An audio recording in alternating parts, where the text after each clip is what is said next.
The meeting of this organization is hereby called to order. The invocation to be led by Honorable Inquesto. All stand. Let's bow down our heads and feel the presence of the Lord.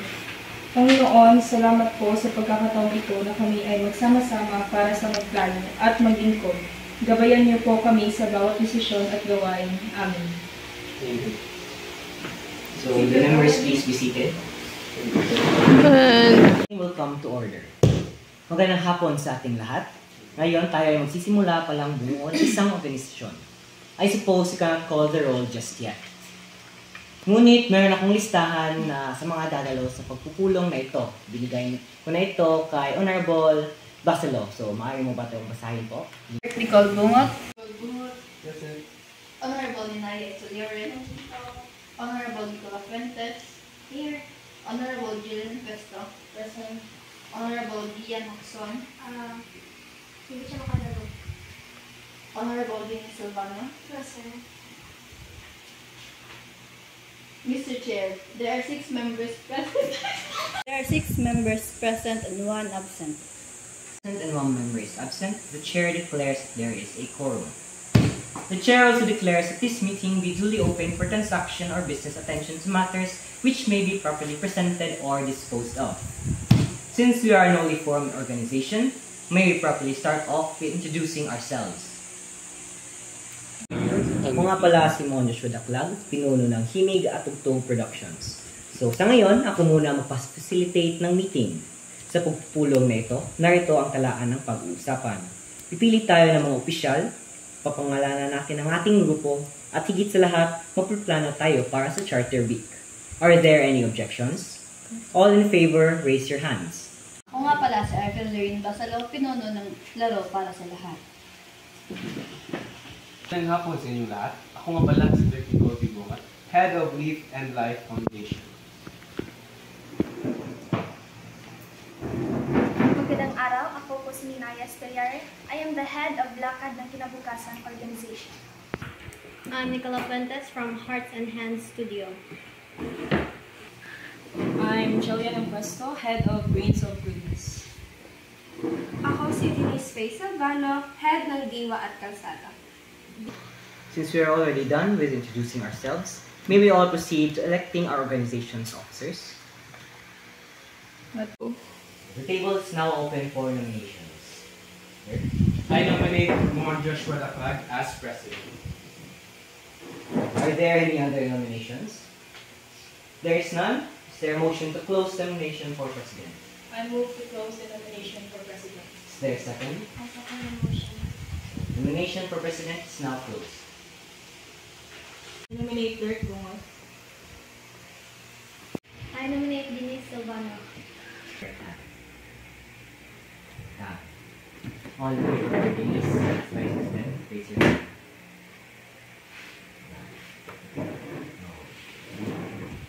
So, congratulations to our newly elected officers. I will be your president for this organization. Let's have a good year ahead. Secretary, please properly state the names for our newly elected officers. Yes, Mr. Chair. President Honorable Mon Joshua Daclag, Vice President Dirk Bungot, Secretary Denise Silvano, Treasurer Nicola Fuentes, Auditor Jillian Impuesto, Project Coordinators Ninaya Ituliorin and Arthur Basilo. There are all our elected officers for this organization. Let's all give a hand to our newly elected officers. Now, may we all proceed to the naming of our organization. This meeting shall commence with each of the organizations presenting their proposed activities. Our city is celebrating its 19th Charter Day, but for this year, let us make a difference. Charter Week, 7 days with 7 activities. For each of us, we will explain the purpose of the activity and our proposed activities. Each proposed program will be discussed briefly starting from its rationale or purpose, Then objectives, beneficiaries, budget outline, and materials or logistics needed. Just raise your hand. Marcelo? May suggestion ako, Mr. Chair. How about PUSO? People United and Service and Outreach. A wonderful suggestion. Are there any other suggestions? May suggestion din ako. Serve, in short for service for everyone, respect for values and environment. Another wonderful suggestions. Any other suggestions? If there are none, body shall come to vote. As many as those who are in favor of the name Puso, raise your right hand. That. So those who are in favor of the name Serve, raise your right hand. Now, Miss Secretary. There are 3 in favor of PUSO and 2 in favor of SERV, Mr. Chair. A unanimous vote was cast in favor of the motion that the organization name will be PUSO. Therefore, the motion is carried. Are there any objections? None, Mr. Chair.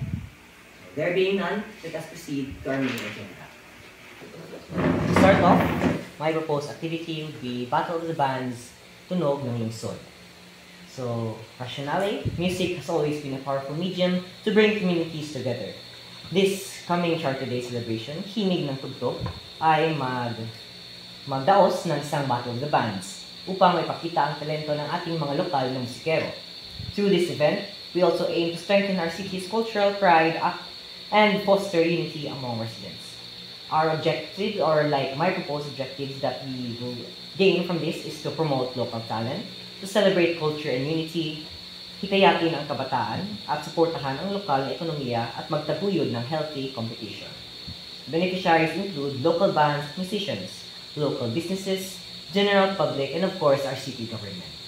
For my budget outline, I have here a proposed outline which includes the necessary sound system and technical crew, stage setup, band honorarium, the venue rental, the permits and licenses, promotion and marketing, staff allowance, miscellaneous and emergency funds, which total to around 81,000 to 119,000 pesos. So, objections and clarifications will be handled thereafter the proposal for each activity. May we proceed? Proposed activity, cultivating a greener community. This proposal outlines a community-based tree planting activity aimed at fostering environmental stewardship and enhancing the quality of life for all residents. The cultivating a greener community tree planting activity will involve planting trees in designated areas within our community. This initiative seeks to increase green spaces, promote biodiversity, and educate community members about the importance of environmental conservation. This activity is designed for all members of the community, including residents of all ages, local schools and students organizations, community leaders and volunteers, local businesses and organizations. The primary objectives of this tree planting activity are to increasing the number of trees in the community, enhance the aesthetic appeal of public spaces and create more green areas for recreation and relaxation, educate community members about the benefits of trees and the importance of environmental conservation. First, we site selection. Identify suitable locations for tree planting in consultation with local authorities and environmental experts. Next, we will do tree selection. Choose native tree species that are well suited to their local climate and soil conditions. Next is community outreach. Promote the activity through local media, social media, and community events to encourage participation. Volunteer recruitment. Recruit volunteers from the community to assist with planting and other tasks. Next is planting day. Organize a tree planting event with clear instructions and supervisions for volunteers. And the next step is post-planting care. Establish a system for watering, mulching, and maintaining the newly planted trees. Next is educational workshops. Conduct workshops on tree care and environmental conservation for community members. Our estimated budget is 10,000 to 17,000. Tree samplings are 5,000 to 8,000. Tools and equipments 2,000 to 3,000. Community tree planting activity offers a valuable opportunity to enhance our environment, engage community members, and promote a culture of environmental stewardship. By working together, we can create a greener, healthier, and more beautiful community for generations to come. Thank you. Magandang araw sa lahat. Ako ang pinuno ng Diwa ng Kalsada. Ngayon, iprepresent ako sa inyo ang proyektong ito. Ito ay ang Diwa ng Kalsada Project. Ang layunin ay makatulong at magbigay ng malasakit sa ating mga alaga at sa mga aso at pusa na nasa kalsada. Ang mga makakabenepisyo sa proyektong ito ay tayong mga tao sa komunidad at ang mga hayop na nasa ating kalsada. Ang aking proposed budget for this project is 500,000. Sa loob ng 500,000, nandito na ang mga doctors na mga profesional at ang kanilang mga medical na ginagamit. Maliban doon, dahil kasama sa proyektong ito, ang food feeding for stray dogs and cats. Mamimili tayo ng mga foods and vitamins for them. Ayun lamang, maraming salamat. Ang layunin ng aktibidad na ito ay upang hikayatin ang pagkamalikhain at masinig na pagpapahayag sa mga kabataan at artista, upang mabawasan ang mga basura sa paligid, at upang itagayod at mapanatili ang lokal na yaman. The estimated budget here will be around 10 to 15,000, which is the workshop venue is around 3,000. The materials for the workshop is 2,000. The art materials, which includes the paint, brushes, papers, etc., would be 6,000. The snacks would be 3,000, and the tokens for the participants would be 1,000, which is equal to 40,000. Since most of the materials are recyclable, reusing our recyclable materials, the budget was reduced. The expected outcome of this activity will be have at least 30 participants, and those participants can create over 50 artworks to showcase an art exhibit, and there will be less waste in the area. Thank you.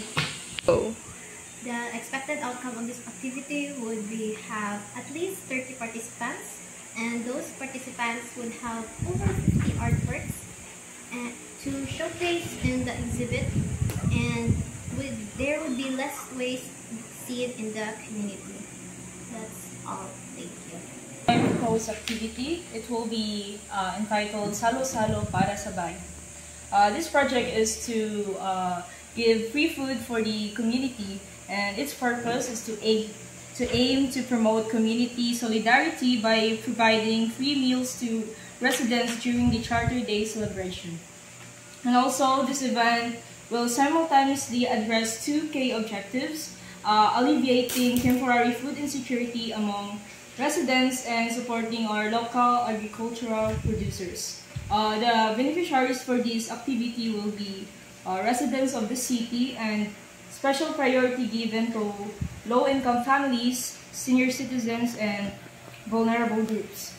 For the secondary beneficiary, it will be the local farmers and agricultural producer who will supply the materials for the activity. As for my proposed budget, ingredients from local farmers would be 18,000 pesos. Cooking equipments and fuels will be 3,000 pesos. Utensils and containers would be 2,500. Sanitations is 1,500. Miscellaneous fees are 2,000 pesos. It's a total of 27,000. Thank you. Ang layunin nito ay taguyod ang pagiging inklusibo at pagbigay ng pantay na pagkakataon sa larangan ng palakasan para sa PWD. Ito ay para sa mga taong PWD sa komunidad, paaralan at iba pa. Ang kabuuang budget para sa aktibidad na ito ay humigit kumulang 17,200. Aktibidad ng aking administrasyon ay Chapter. Dito, nagtitipon ang mga kumpanya at mga tao naghahanap ng trabaho. Our purpose is to become a bridge between every company and the people who are looking for a job. Upang makilala at makapanayam nila ang iba't ibang kumpanya at matulungan ang mga tao naghahanap na makapili Dito ay magpapakilala ng mga kumpanya, on-the-spot na interview, pati na rin career orientation at tips sa paghanap ng trabaho. Sa aming pag-organisa, the estimated budget ay abot lamang sa 10,000 pesos hanggang 15,000 pesos. Kasali dito ang venue, printing tulad ng flyers, sound system at mic. Kasama din dito yung snacks at drinks para sa staff at guests at may reserva para sa miscellaneous or emergency expenses. Thank you. The estimated budget for this activity is around 45,000 pesos, which is for the expenses for the program, supplies to the workshop, and snacks, which is around 35,000. The documentation and communication for the public, which is 5,000. The contingency fund, which is 5,000. Then the transportation is 10,000 for the facilitators, the project coordinators, and the volunteers. That's all. Thank you. And propose their activity. Let us now proceed to the objections and the clarifications for the finalization of this Charter Week. So first of all, our venue. So what will be our finalized venue? Any suggestions? Mr. Chair, I have a suggestion. How about we make our activities in the sports complex? Sports complex. I see. So any other suggestions? Mr. Chair, we can also have our events in Bye Bye Gym. Okay, gym. Any other suggestions? Why not suggest New Plaza, for example? So, would you all agree with that? So, okay, we have three options: the new sports complex, the Bye Bye Gym, and as well as the Bye Bye City Plaza. So, for those who are in favor of the new sports complex, raise your right hand. Since it is a unanimous vote, let's all proceed with this venue na lang. So, next is our budget. So, we actually have an allocated budget of 750,000. And do you have any concerns in regards to our budget allocation? Yes, Mr. Chair, I have a concern regarding our budget. What if Miss Denise's budget is too much for us and we can't handle it? How do we organize this? Mr. Chair, my budget is big because meron mga professionals ang gagawa ng mga practice. For example, sa pets, may mga procedure na kailangan gawin ang mga professional na doctors. Hindi naman kailangan mura ang kanilang mga materials kasi baka magkaroon ng mga infection or magkaroon ng reklamo sa atin dahil doon. May I ask Ms. Silvano, if this outline, was it validated by our specialists that we have mentioned? Yes, pero hindi pa lahat, Mr. Chair, because dahil proposal pa lang siya, hindi pa kompleto ang na-validate ng ating So it is still subject to change. So in regards to that, let us assume na lang that our outline is still subject to change. So we will have another meeting in case we have our finalized outputs na for our Charter Week. So with regards to that, let's make sure that our activity will push through. So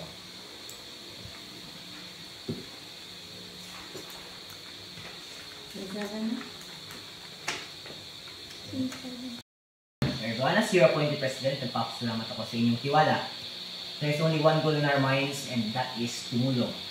Para sa mga sumusunod na linggo, gawin natin nilidaan itong masigabong aktibidad na aking pinaplano. So, thank you everyone for making it into this meeting and for helping this plan turn into reality. So, may I ask if there are any more clarifications or objections that you have in mind? So, with there being none, we can now adjourn this meeting, yes? So, if you are in favor of adjourning this meeting, please raise your right hand. With it being a unanimous decision, this meeting is now adjourned.